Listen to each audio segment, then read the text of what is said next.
जय श्री ओम नमः सिद्धेभ्य नमो अरिहंताणं नमो सिद्धाणं नमो आयर्याणं नमो वज्रायाणं नमो लोये सव्वसाहुणं मंगलं भगवान् वीरो मंगलं गौतमो गणी मंगलं कुन्दकुन्दार्यो जैनधर्मोऽस्तु मंगलं सर्वमङ्गलमाङ्गल्यं सर्वकल्याणकारकं प्रधानं सर्वधर्माणां जैनं जयति शासनं जैनं जयति शासनं जैनं जयति शासनम।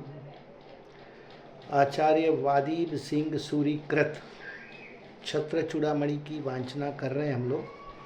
इसमें प्रस्तावना हमारी कल पूरी हो चुकी है। प्रस्तावना रतनचंद जी भारेलिया ने बड़े दादा की लिखी हुई थी, वो हम लोगों ने कल पूर्ण कर ली है। तो उसमें संक्षिप्त में पूरी स्टोरी आ गई है। जीवनधर कुमार की किस तरह का उनका जीवन चरित्र रहा, क्या क्या उन्होंने कठिनाइयाँ हासिल की, कहाँ उनका जन्म हुआ और फिर अंत में वे कैसे मोक्ष गए, इस सब चीज़ की प्रस्तावना हम लोगों ने कल पढ़ ली। ठीक है, तो वो अपना क्लियर हो गया। आज से अपन मूल ग्रंथ शुरू करेंगे।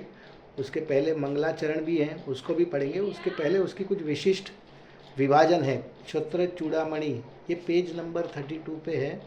छत्र चूड़ामणि ग्रंथ के श्लोकों का विशिष्ट विभाजन। तो पहले से लेके 11वां लंब है, उसमें कुछ नीति के श्लोक हैं और फिर कुछ कथा के श्लोक हैं। कुल इसमें 747 श्लोक्स हैं, जिसमें से कथा के तो मात्र 163 श्लोक्स है। 163 श्लोक्स में कथा आई है और 554 श्लोक्स में नीति परक बातें, नीति की बातें बताई गई हैं। इस छत्र चूड़ामणि ग्रंथ में कुल 747 श्लोक हैं, उनमें 554 श्लोकों में नीति बताई गई है और कथा तो मात्र 163 श्लोकों में ही है। इससे हमें यह विषय स्पष्ट होता है कि ग्रंथकर्ता आचार्य श्री वादीब सिंह महाराज का नीति बताने का ही मुख्य उद्देश्य था। जीवनधर चरित्र का तो उन्होंने मात्र आधार लिया है। अल्प विधि में ही यह ग्रंथ मराठी भाषा में भी प्रकाशित हो रहा है। अब ये अपने पास में बहुत पुरानी प्रति है। ये कब छपी हुई है? लगभग ये अपने पास में जो संस्करण है लगभग 2001 का है। 26 अक्टूबर 2001 बता रहे हैं इसमें, यानी लगभग 25 साल पहले का। तो वो मराठी में भी प्रकाशित हो चुका होगा। चलिए हम लोग ग्रंथ की शुरुआत करते हैं। उसके पहले मंगलाचरण है। श्री वीतरागाय नमः। आचार्य श्री वादीब सिंह विरचित छत्र चूड़ामणि अन्वयार्थ, सरलार्थ और विशेषार्थ सहित मंगलाचरण।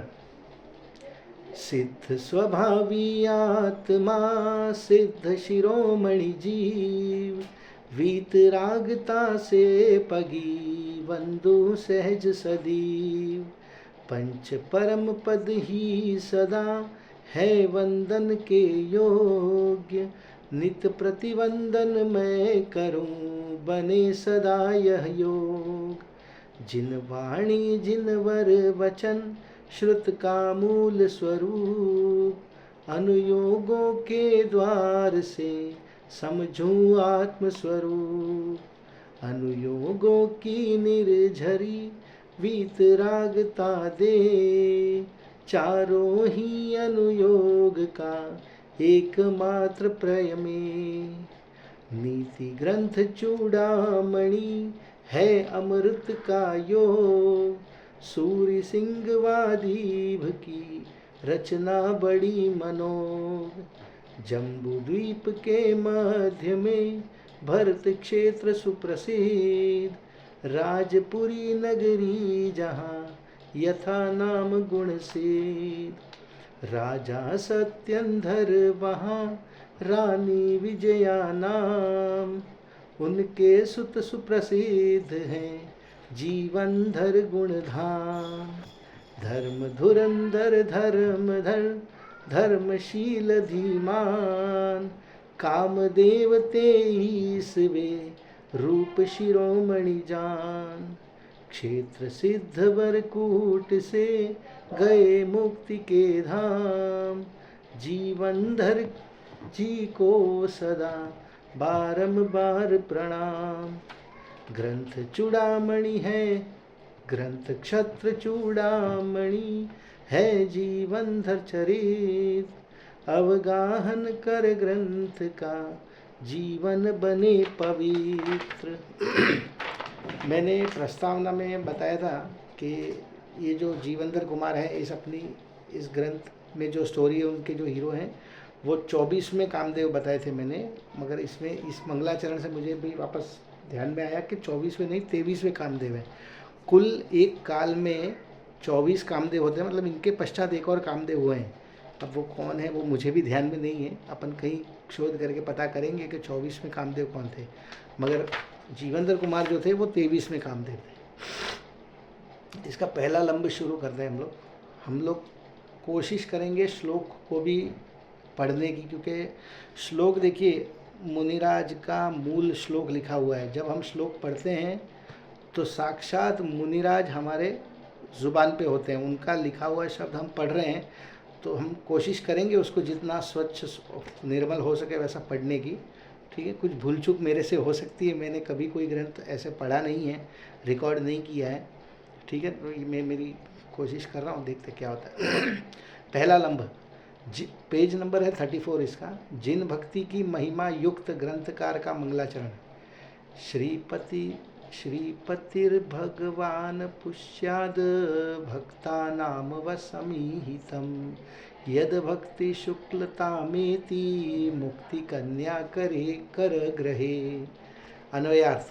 श्रीपते अंतरंग बहिरंग लक्ष्मी के स्वामी भगवान यानी श्री जिनेन्द्र देव, वह आप भक्ता नाम भक्तों के समीहितम इच्छित कार्य को पुष्यात पूर्ण करें। जिनेन्द्र देव की भक्ति मुक्ति रूपी कन्या के पाणी ग्रहण में मूल्य पने को प्राप्त होती है या धन की तरह सहायक होती है। पहला जो श्लोक है वो मंगलाचरण का है, तो उसमें हम सरलार्थ पढ़ते हैं तो थोड़ा विषय क्लियर होगा अपने को। जिस प्रकार लोक में किसी कन्या से विवाह करने में धन सहायक होता है, उसी प्रकार जिनेन्द्र देव की भक्ति मुक्ति रूपी कन्या के वर्ण करने में धन का काम करती है। वे जिनेन्द्र अर्थात तीर्थंकर भगवान अनंत चतुष्टय रूप अंतरंग लक्ष्मी एवं समव शरण आदि बहिरंग लक्ष्मी के स्वामी आप हैं। यहाँ आचार्य श्री ऐसे भावना भाते हैं कि आप सभी भक्तों की मनोकामना पूर्ण करें। पहले एग्जाम्पल ऐसा दिया कि जैसे लोक में किसी कन्या से विवाह करना हो तो धन वह उसमें विवाह में सहायक होता है, उसी प्रकार जिनेन्द्र देव भी मुक्ति रूपी कन्या से वर्ण करने में धन के समान काम करती है। जिनेन्द्र देव की भक्ति, वे जिनेन्द्र अर्थात तीर्थंकर भगवान अनंत चतुष्टय रूप, अनंत ज्ञान, अनंत दर्शन, अनंत सुख, अनंत वीर्य, अनंत चतुष्टय रूप अंतरंग लक्ष्मी एवं समोशरण आदि रूप बहिरंग लक्ष्मी। अंतर से तो उनके अनंत चतुष्टय हैं और बाहर में अपने को समोशरण आदि अनेक विभूतियाँ दिखती हैं, तो वैसी बहिरंग लक्ष्मी के स्वामी वो तीर्थंकर भगवान हैं। यहाँ आचार्य श्री ऐसी भावना भाते हैं कि आप सभी भक्तों की मनोकामना पूर्ण करें, यानी भगवान सभी जो तीर्थंकर भगवान जिनको नमस्कार किया है वे सभी भक्तों की मनोकामना पूर्ण करें, ऐसी भावना आचार्य श्री यहाँ पे भाते हैं। यहाँ पे विशेषार्थ दिया है, जो जिन्होंने टीका लिखी है उन्होंने विशेषार्थ इसमें ये दिया है कि यह छत्र चूड़ामणि नामक ग्रंथ प्रथमानुयोग का शास्त्र है। इस ग्रंथ में कुल 11 लंब है अर्थात अधिकार हैं। प्रथमानुयोग का प्रयोजन धर्म से अनभिज्ञ एवं दुखी प्राणियों को पाप से छुड़ाकर पुण्य कार्यों के द्वारा मोक्ष मार्ग में लगाना है। देखिए प्रथमानुयोग में नॉर्मली अपने जैन धर्म के कथन में शास्त्रों के कथन करने की 4 पद्धति 4 अनुयोग हैं। प्रथमानुयोग, करणानुयोग, चरणानुयोग और द्रव्यानुयोग। उसमें जो पहला प्रथमानुयोग है, प्रथमानुयोग में आपको जो हिस्टोरिकल फिगर्स हैं जैन धर्म के, उनकी स्टोरीज़ अपने को मुख्यतः उनमें उनकी स्टोरीज़ पढ़ने मिलती हैं, बराबर है। उनका जीवन चरित्र जैसे पद्म पुराण हुआ, हरिवंश पुराण हुआ, ये सब प्रथमानुयोग के ग्रंथ हैं। लेकिन इनका प्रयोजन जो है, प्रथमानुयोग का प्रयोजन यही होता है कि दुखी प्राणियों को पाप से छुड़ाकर पुण्य कार्यों के द्वारा मोक्ष मार्ग में लगाना। देखिए चारों अनुयोगों का मूलतः जो प्रयोजन होता है वो तो मोक्ष मार्ग में लगाना ही होता है, लेकिन प्रथमानुयोग की ये शैली होती है कि वो स्टोरीज़ में जिन्होंने बुरा कार्य किया है उनके साथ बुरा होगा, जिन्होंने अच्छा कार्य किया है उनके साथ अच्छा होगा, ऐसा बता के उस लौकिक जनों के उनके दुखी प्राणियों को पाप से छुड़ाकर और पुण्य कार्यों में लगाते हैं। यहाँ मंगलाचरण में आचार्य श्री भक्ति का महत्व बताकर जीवों को भक्ति में संलग्न कराना चाहते हैं। यह भक्ति दो प्रकार की है, एक निर्विकल्प, दूसरी सविकल्प। निर्विकल्प भक्ति ही परमार्थ से मुक्ति का कारण है।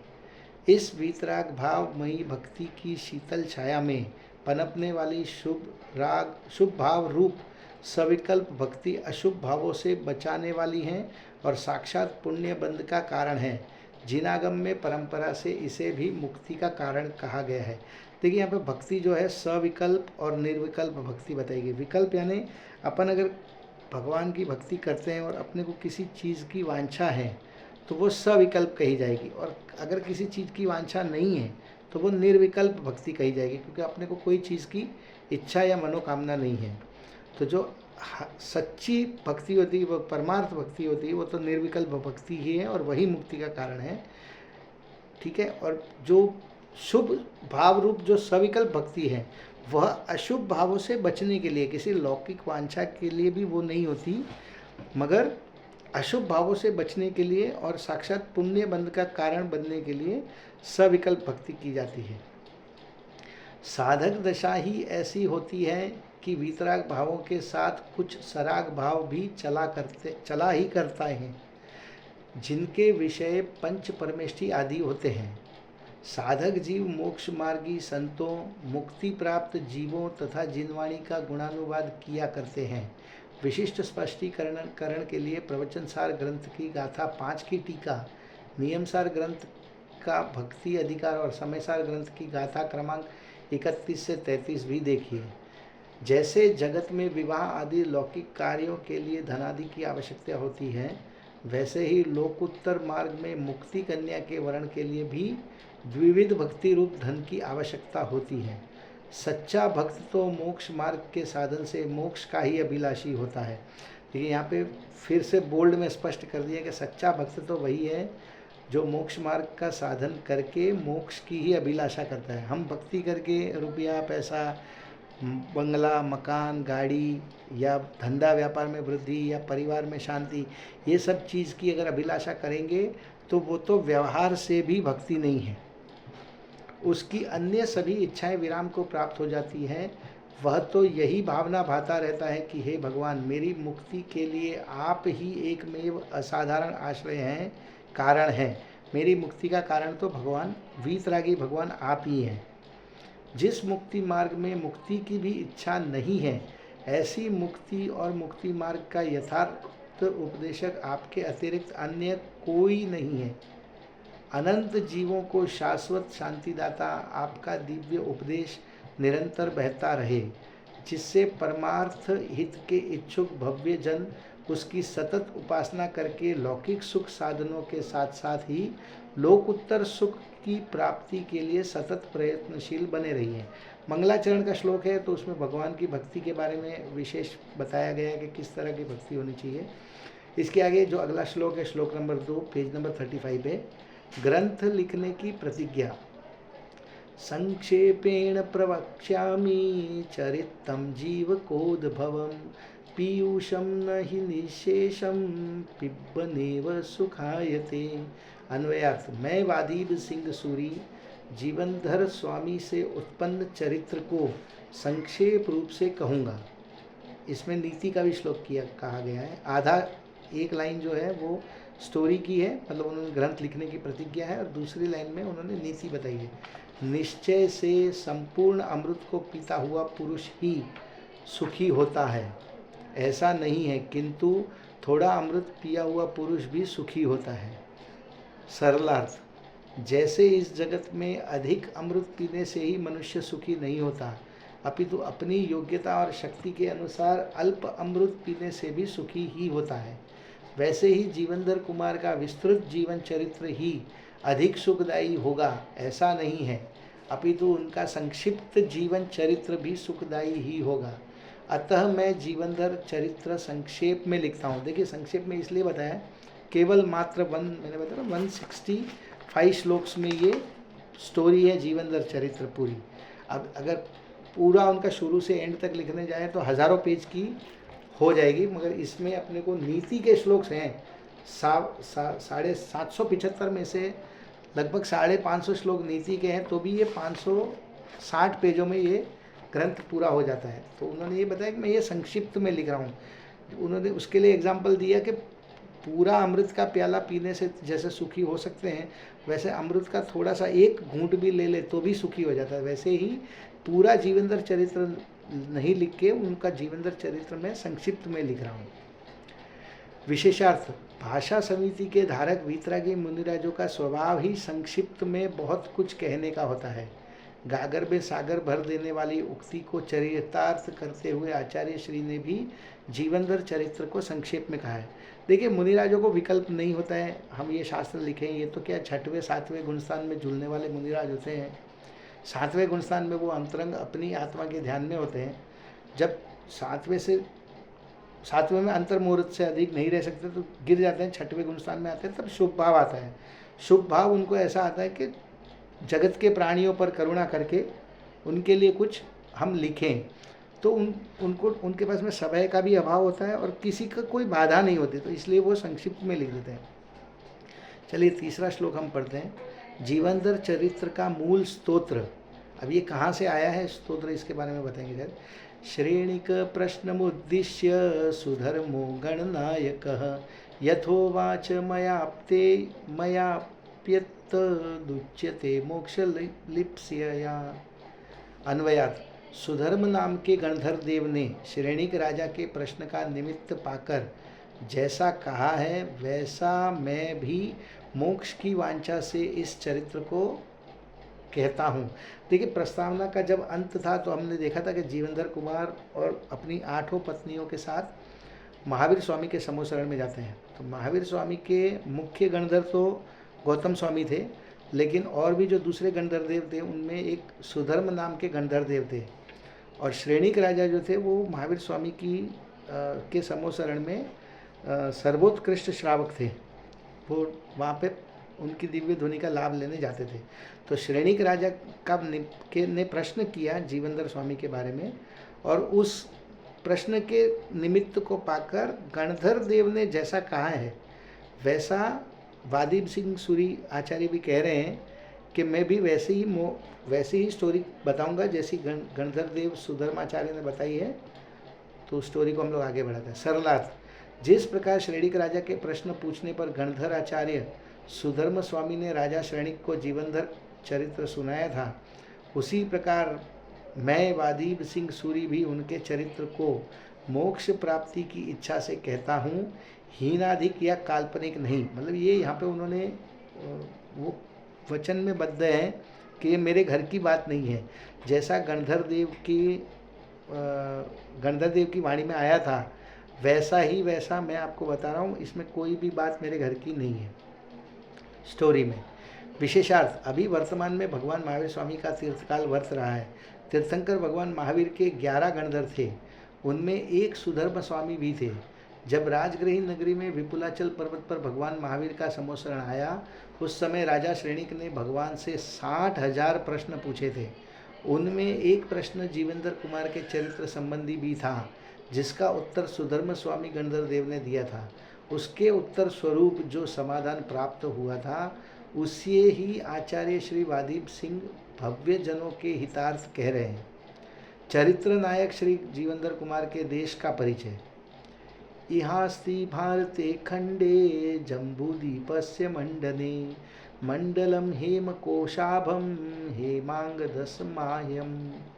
इस मध्यलोक में जम्बूदीप के भूषण स्वरूप भरत खंड में स्वर्ण के खजाने के समान है आभा जिसकी, ऐसा हेमांगद नाम का देश है। मतलब जम्बूद्वीप बताया, उसके बीच में उसमें भरत खंड बताया। भरत खंड में हेमागंध नाम का एक देश है। सरलार्थ, इस मध्यलोक में जम्बूद्वीप के भूषण स्वरूप भरत क्षेत्र के अंतर्गत आर्यखंड में स्वर्ण के भंडार की कांति के समान हेमांगद नाम का एक देश है। विशेषार्थ, अनादिकाल से आज तक मुक्ति को प्राप्त अनंत अरहंत भगवंतों के परम ज्योति स्वरूप केवल ज्ञान में ज्ञात इस मध्यलोक में असंख्यात द्वीप समुद्र हैं।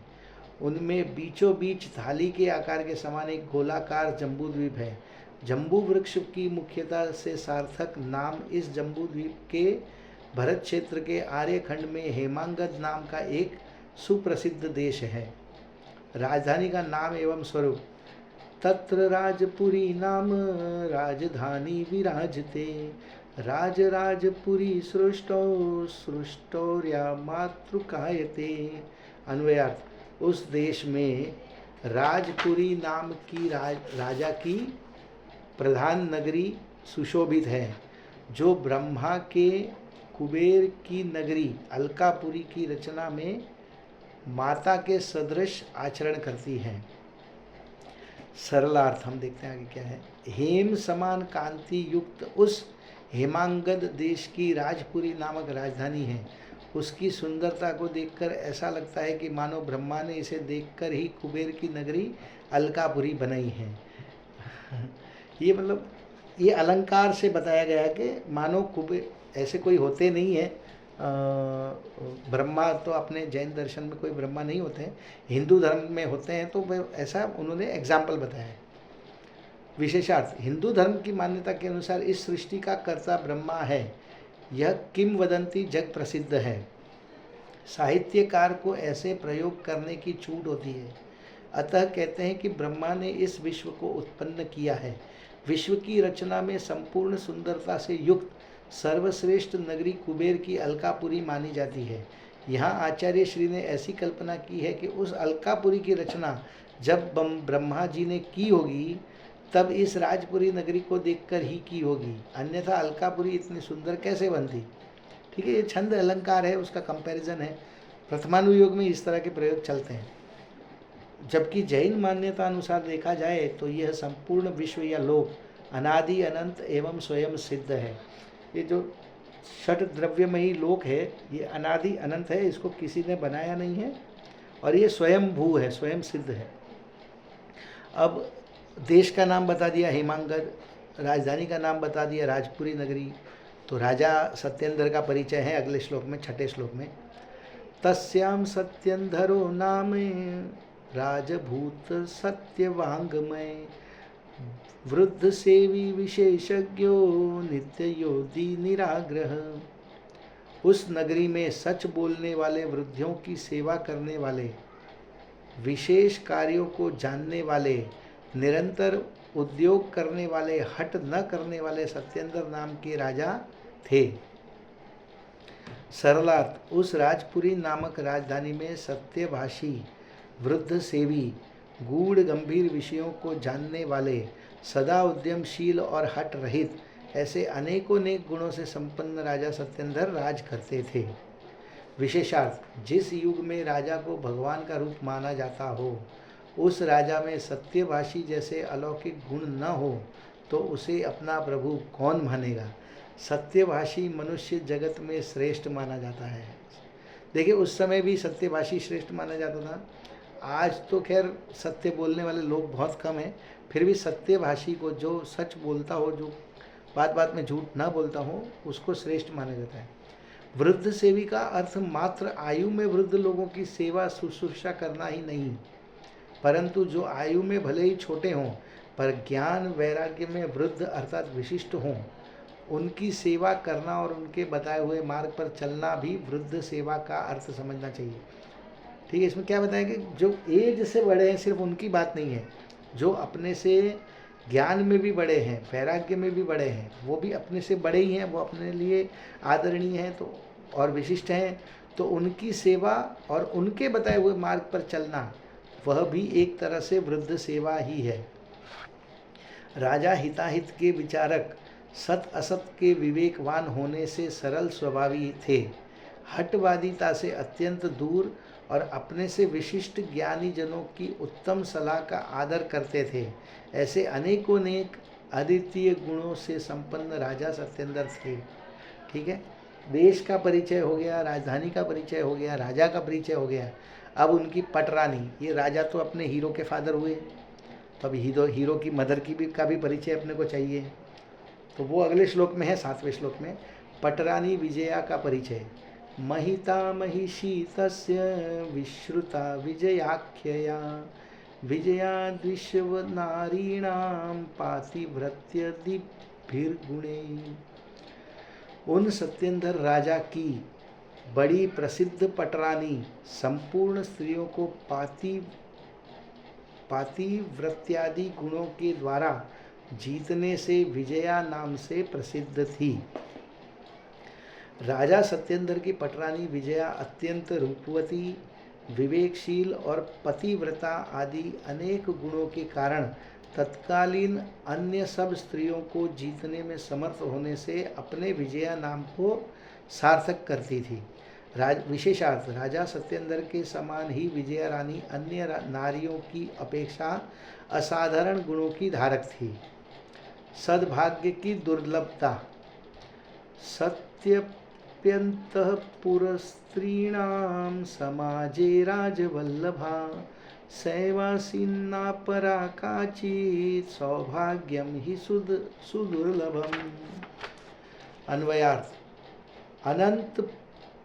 अंतःपुर की स्त्रियों के समुदाय में अनेक रानियां होने पर भी वह ही राजा की प्यारी थी, दूसरी कोई नहीं। निश्चय से अच्छा भाग्य बड़ा दुर्लभ है। सरलार्थ से समझ में आएगा इस श्लोक में क्या कहना चाह रहे हैं। राजा सत्येंद्र के अंतःपुर में यद्यपि अनेक रानियां थी, तथापि नारी योग्य सर्वगुण संपन्न विजया रानी ही थी, जिसके कारण वह राजा के प्रेम की एकमात्र अधिकारिणी थी। ऐसा सद्भाग्य प्राप्त होना दुर्लभ ही है। देखिए, राजा की पटरानी होना भी विशेष भाग्य को बताता है, क्योंकि राजा उस पटरानी के लिए विशेष प्रेम दिखाता है, उसकी उस तरह से ज़्यादा केयर करता है। विशेषार्थ, रानी विजया सच्चे देवशास्त्र गुरु की श्रद्धा, उनकी नित्य उपासना, जिनवाणी का अति बहुमान पूर्वक पठन पाठन, चिंतन मनन आदि एवं श्री गुरु द्वारा दिए गए शुद्धात्मा के उपदेश का श्रवण मनन चिंतन, सत्पात्रों को दान इत्यादि सत्कार्यों में सदैव तत्पर रहती थी। मतलब श्रावक के जो षट आवश्यक हैं उनका वो निरतिचार पालन करती थी। ऐसे शुभ कार्यों से पुण्य का विशेष बंध होता है और उसके फलस्वरूप साक्षात लौकिक सुख के साधन एवं परंपरा से निःश्रेयस सुख की प्राप्ति भी होती है। देखिए, पुण्य के उदय से लौकिक सुख प्राप्त होता है और वो परंपरा से मोक्ष का भी कारण बनता है, जो विशेष पुण्य होता है वो। पूर्व पुण्य से विजया रानी को सर्व प्रकार के इंद्रिय सुख के साधन विपुल मात्रा में प्राप्त थे। विपुल यानी बहुत ज़्यादा क्वांटिटी में प्राप्त थे। सांसारिक सुख के बाह्य साधनों के संयोग में पूर्वकालीन पुण्य का उदय ही मुख्य कारण है। ठीक है, इसके आगे ये भोगासक्त राजा सत्येंद्र की दुर्दशा और आगे की जो अपनी इसकी कथा है, हम लोगों ने यहाँ पे आज 8 श्लोक पढ़े हैं। 9वां श्लोक हम कल से लेंगे। अभी जिनवाणी स्तुति। हे जिनवाणी भारती तो हे जपू दिन रैन, जो तेरी शरणाग्रहे सो पावे सुख चैन। जावाणी के ज्ञान ते सूझे लोकालोक, सो वाणी मस्तक नमो सदा देत हूँ ढोक, सदा देत हूँ ढोक, सदा देत हूँ ढोक। जय जिनेन्द्र।